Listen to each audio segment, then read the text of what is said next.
It's the Real Estate Podcast, brought to you by ANZ Home Loans for financial well-beings. Hey, welcome back to another episode of the Real Estate Breakfast, talking property news right across your weekend, 7 days a week, as heard on iHeartRadio, Spotify, Apple Podcasts and Amazon. Yes, nice to get into another weekend. It is a Saturday, July the 13th today. And good luck if you are looking at property. Good luck to all of our first timers too, because so many of you are missing out. There was a recent piece I noted in Domain where they were talking about a property on the North Shore. 13 buyers trying to win this particular auction, 735,000. 13 of you. So that really does illustrate the heat that is on. And so right now it is time to catch up with James Snodgrass from Forsyth Real Estate. And good morning to you, James. Welcome to the Real Estate Breakfast on this Saturday morning. You are representing suburbs of Willoughby and Cove on the lower North Shore. You're the principal there. You have a pretty busy office by the sound of it, 35 agents, no doubt trying to keep them all up and motivated at the moment. It's always a journey trying to keep 35 people motivated, especially in the cold weather, but we've got a great team. A lot of very experienced people here, 20 salespeople. We've got people overseas supporting us and 7 property managers. So busy office, and that creates a great momentum, which is fun to work in. Now, I just want to pick up on this little talking point that I mentioned. 81 square metre property recently, 13 property buyers, first-time buyers trying to buy this property. You're experiencing this yourself as well in some of your auctions that you're running, seeing these first-time buyers miss out big time. Well, look, we are, and it's sad to see because there wasn't a buyer there that I didn't want to get the property because they're all lovely young couples. There's the passion, there's the energy. They want to get into a good property in a good suburb. You know, you feel a bit sorry for them. But it also shows what a place like Lane Cove can do. Now, Lane Cove was a suburb that once upon a time was a bit of a no man's land. Now it's sought after. It's got a brand new hub, which they've built over the old car park, and it's a real community feel. And I found that drew the young couples in droves. So we want 10 more properties like that to fulfill the demand. Once upon a time used to be no man's land. It has certainly changed its position from that, and a lot of people trying to get into Lane Cove.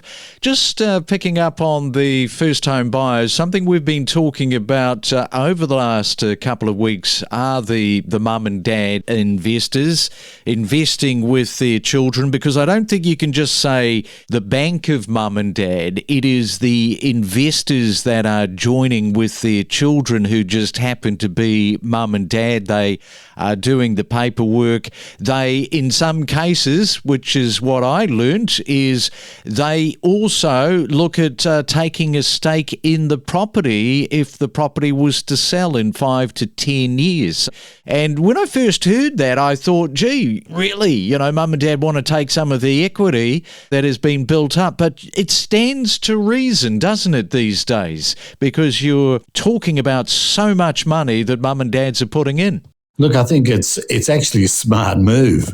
In this case, it was quite interesting. You had a brother and sister who were the purchasers, and they were going to move into the property. And then you had mum and dad who were investing. Now, interestingly enough, dad was in with one of the banks, so it literally was the bank of mum and dad. So it's a great strategy, as you know. Some people in older age have got spare money, so what better way to invest? But also, there's tax benefits for the children being primary residents. So there are a lot of advantages. We see not only 2 generations, but 3 generations of families moving into the one property, trying to get into the better suburbs and using those strategies, which I think is smart.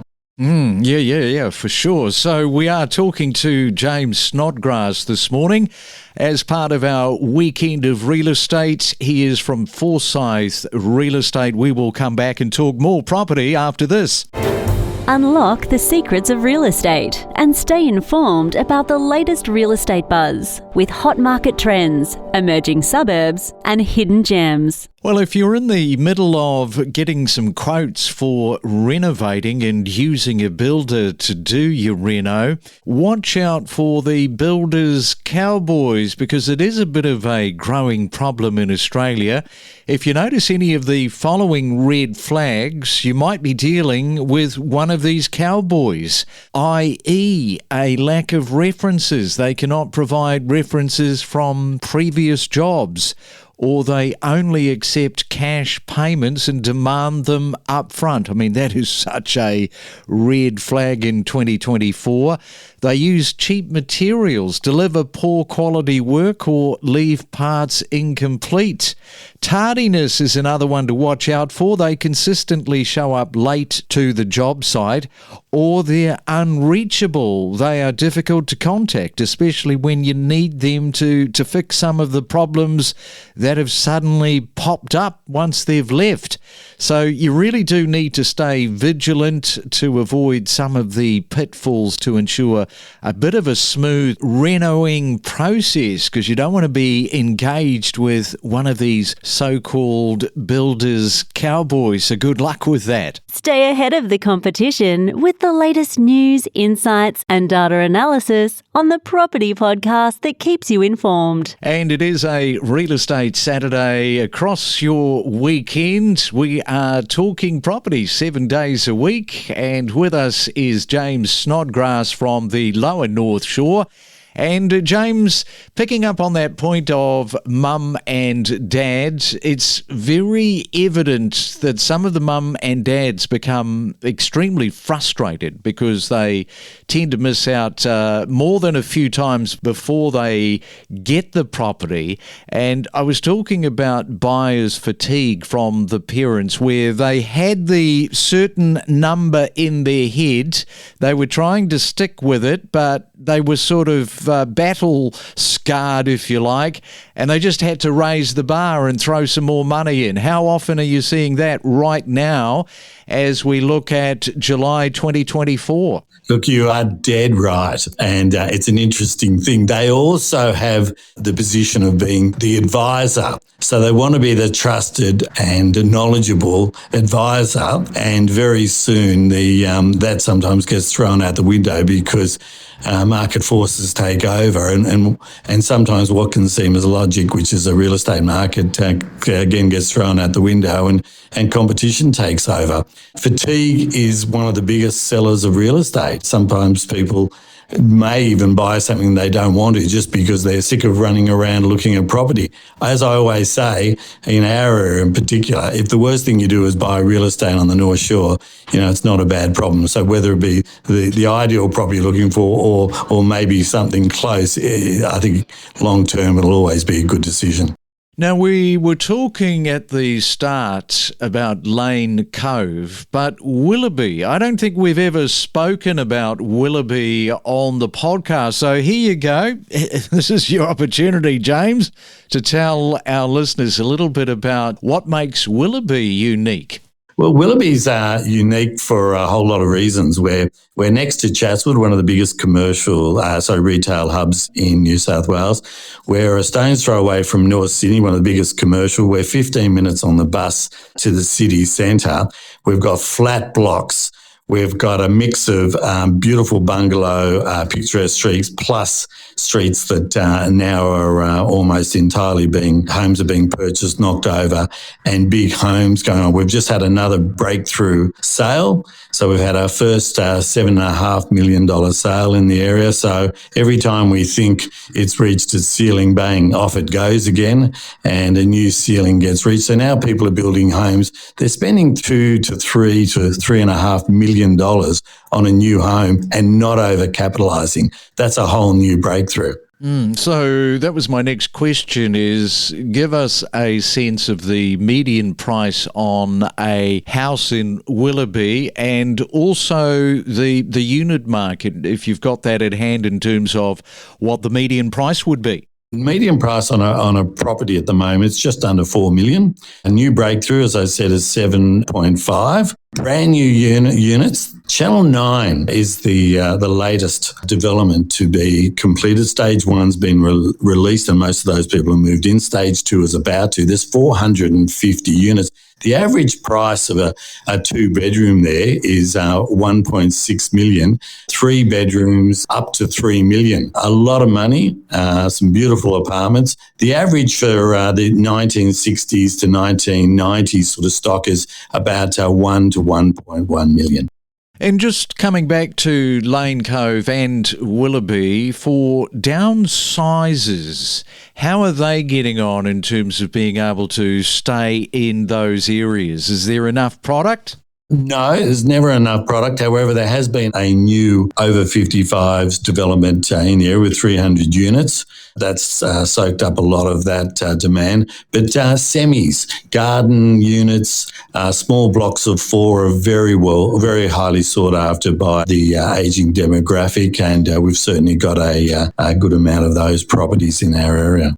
So we're into the second half of 2024. What would you like to see as a real estate principal? As you mentioned, you got 35 staff, always quite a effort to keep everybody pumped and jazzed up for real estate sales. What would you like to see if you had a magic wand and you had that wish? What would it be for your area? What a great question. You're probably aware that the new Todd developments plan has come out from the state government. So 400 metres around train stations is being rezoned. That's a phenomenal opportunity for a company like ours. We're also seeing down along the foreshore suburbs of McMahon's Point, Kirribilli, Carrabba Point, all those are changing. So if you would ask me what I want, I love development and growth, but I also like quality product. And that was what was great about Channel 9, 450 units, but built by Mirvac, so it's quality. If we can keep the quality up, create good developments, I think it's only going to be good for both business and the community at large. All right, so that's on your wish list. James, thank you so much for coming on to the Real Estate Breakfast this morning on our Saturday as we ease into another weekend across Australia. And have yourself a fantastic weekend trading probably with some of that property in Willoughby and Lane Cove. Appreciate you having me on the show. We don't just report on real estate news, we take you to the source of the information. We produce more property podcasts every week than anyone else. We are your trusted guide for all things real estate. Change your application in a different way, because sometimes it's just a matter of they don't have their application put together properly, and that changes the whole process. I guess sometimes you have the stress, you have the odd blowout. That must be very, very difficult trying to place some people when there are so many options for landlords to choose from and rental companies. So sometimes, people do, especially during COVID, there was financial hardship for everyone and you were behind in your rent. But we're the ones where they are constantly in rental arrears and their ledger is not strong. And even if they are still in rental arrears, we actually work with them and put a plan in place with their financials to make sure that they pay off any rental debt prior to us actually starting to commence on looking for a new property. We connect you to the best real estate information across Australia. The Real Estate Podcast.